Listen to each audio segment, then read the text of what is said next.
விரைவில் பூமியில் தடம் பதிக்க போகும் சுனிதா மற்றும் புஜ் வில்மோருக்கு காத்திருக்கும் சவால்கள்தான் பலரையும் கலக்கமடைய வைத்துள்ளது. 9 மாதங்களாக விண்வெளியில் சந்தித்த பிரச்சனைகள் என்ன, கடைசியாக சுனிதா விண்வெளி வீரர்களுக்கு சொன்னது என்ன பார்க்கலாம்.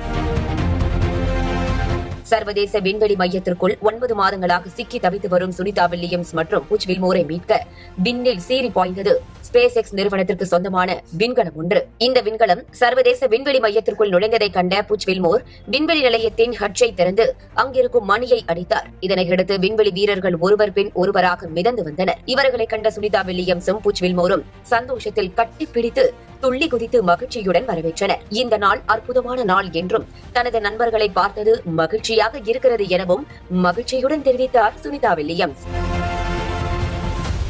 சுனிதாவும் புஜ் வில்மோரும் மிக மோசமான உடல் பாதிப்புகளுடன் பூமிக்கு திரும்புவதாக தகவல்கள் வெளியாகியுள்ளன. விரைவில் பூமிக்கு வரும் அவர்கள் பல்வேறு சிக்கல்களை சந்திக்க உள்ளதாக கூறப்படுகிறது. 9 மாதங்களாக விண்வெளியில் இருந்ததால் அவர்களின் பாதங்கள் மென்மையாக மாறி இருப்பதால் பூமியில் கால் வைக்கும் போது நடக்க முடியாமல் அவதிப்படுவார்கள் என கூறப்படுகிறது. முறையான பயிற்சி, முன்னெச்சரிக்கை நடவடிக்கை எடுக்காவிட்டால் ஒவ்வொரு மாதமும் அவர்களின் உடல் எடையை தாங்கும் எலும்புகள் அடர்த்தியை இழக்கும் என கூறப்படுகிறது. இதயம் தொடர்பான பாதிப்பும் தசைகள் தொடர்பான பாதிப்புகளை அவர்கள் சந்திக்க கூடும் என்ற தகவல் வெளியாகியுள்ளன.